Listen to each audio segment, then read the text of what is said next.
خالد بن ولید رضی اللہ عنہ کی پیدائش اور ابتدائی زندگی کے بارے میں دستیاب تفصیلات یہ ہے۔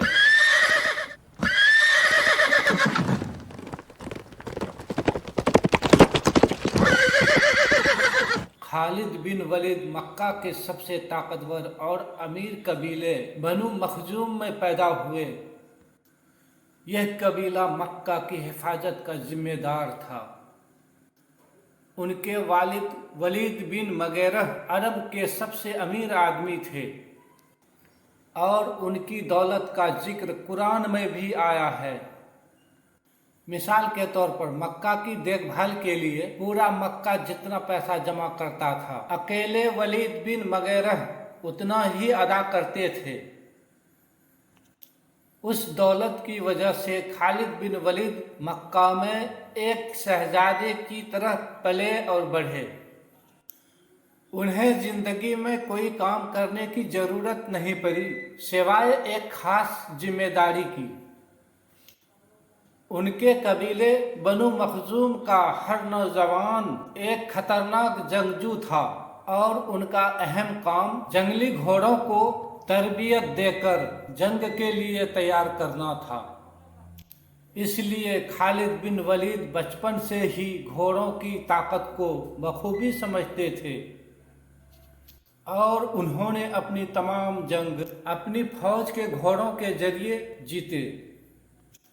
اس کے علاوہ خالد بن ولید نے اپنی ہی زندگی میں کئی بار رومن ایمپائر کے شہروں کی طرف سفر کرتے رہے اور وہاں کی بڑی بڑی عمارتیں دیکھ کر حیران ہوتے تھے۔ انہیں اس وقت یہ اندازہ نہیں تھا کہ ایک دن پوری رومن ایمپائر صرف ان کا نام سن کر کانپ اٹھے گی۔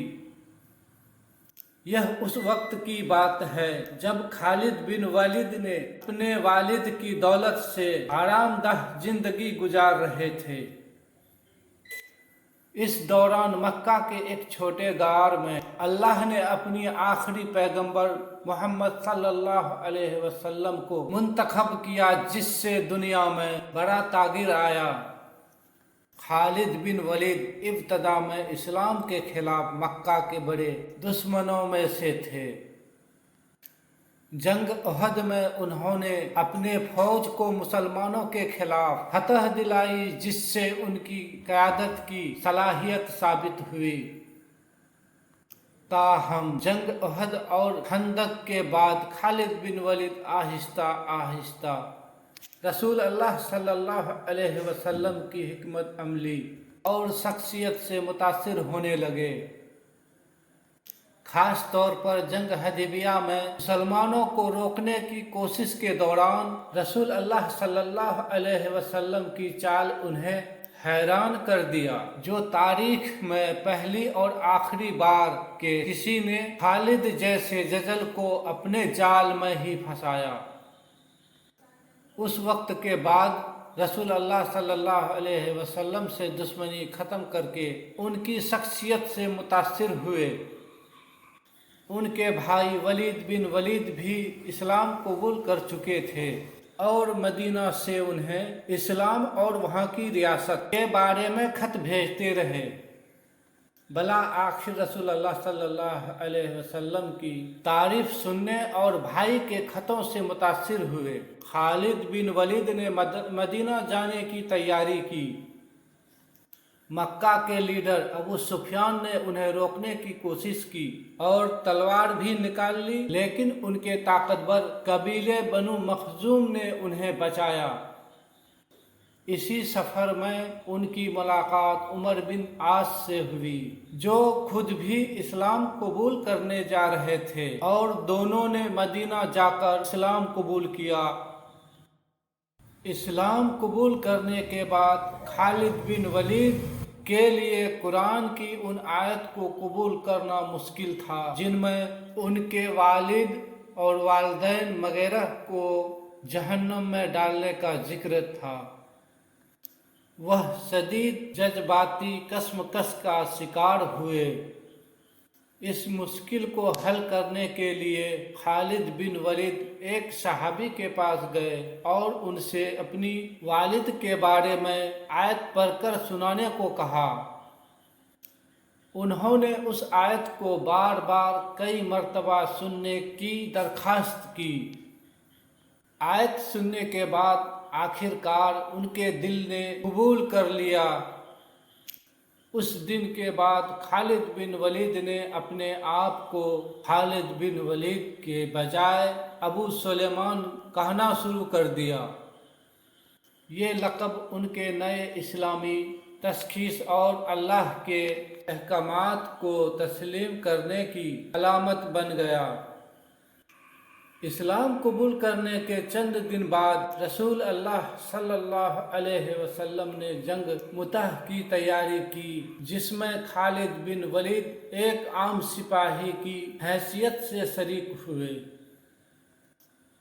اسی جنگ میں آپ صلی اللہ علیہ وسلم نے انہیں سیف اللہ یعنی اللہ کی تلوار کا لقب دیا۔ اب خالد بن ولید رضی اللہ عنہ کی اسلام قبول کرنے کے بعد کا کامیاب جوان کی عسکری صلاحیت، حکمت عملی اور اللہ پر توکل کا ثبوت ہے۔ اسلام قبول کرنے کے بعد ابو سلیمان کا لقب ان کی رہنمائی تبدیلی کا علامت تھا۔ جنگ مؤتہ 629 عیسوی اسلام قبول کرنے کے چند دن بعد خالد بن ولید نے ایک عام سپاہی کے طور پر جنگ مؤتہ میں حصہ لیا۔ اس جنگ میں مسلمانوں کے تینوں قائدین جدید بن حارثہ، جعفر بن ابو طالب اور عبداللہ بن رواحہ کی شہادت کے بعد مسلمانوں نے خالد بن ولید کو نیا لیڈر منتخب کیا۔ انہوں نے شاندار قیادت سے 3000 مسلمانوں کو 2 لاکھ رومن فوج کے خلاف کامیابی سے مدینہ واپس پہنچایا۔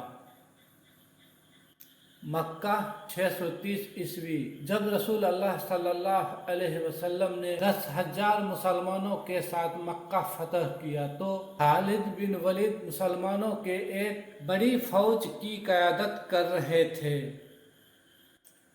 رسول اللہ صلی اللہ علیہ وسلم کی وفات کے بعد بہت سے عرب قبائل نے اسلام سے بغاوت کی اور زکوٰۃ دینے سے انکار کیا۔ ابو بکر نے خالد بن ولید کو پوری مسلم فوج کا پہلا آرمی چیف مقرر کیا۔ خالد نے 6000 فوجیوں کے ساتھ جھوٹے نبی طلحہ کی بڑی فوج کو آسانی سے شکست دی، جس سے باغیوں کو پہلا دھچکا لگا۔ خالد نے ملک بن نویرہ کے قبیلے کو شکست دی اور اسے اور ساتھیوں کو سزا دی۔ حضرت عمر نے اعتراض کیا، لیکن حضرت ابو بکر نے خالد کی حمایت کی۔ جنگ یمامہ مسیلمہ کذاب کے خلاف یہ اسلامی تاریخ کی بڑی جنگ تھی۔ مسیلمہ کی 40,000 فوج کے خلاف خالد بن نے 13,000 مسلمانوں کی قیادت کی۔ شدید لڑائی کے بعد مسلمانوں نے مسیلمہ کو شکست دی اور قتل کیا۔ اس فتح نے مسلمان کے اتحاد کو بچایا اور قرآن کو کتابی شکل میں جمع کرنے کی بنیاد بنی۔ فارس، ایران کی فتوحات، عراق، کویت، عرب میں بغاوتوں کو کچلنے کے بعد ابو بکر نے خالد کو فارس کی طرف پیش قدمی کا حکم دیا۔ کویت کی فتح خالد نے 18,000 مسلمانوں کے ساتھ 40,000 فارسی فوج کو شکست دی اور کویت فتح کیا۔ جنگ ابوا اور ولاجہ کی انہوں نے مزید 40,000 فارسی فوج کو حکمت عملی سے شکست دی، جس میں پیچھے ہٹنے کا دکھاوا کر کے دشمن کو گھیر لیا۔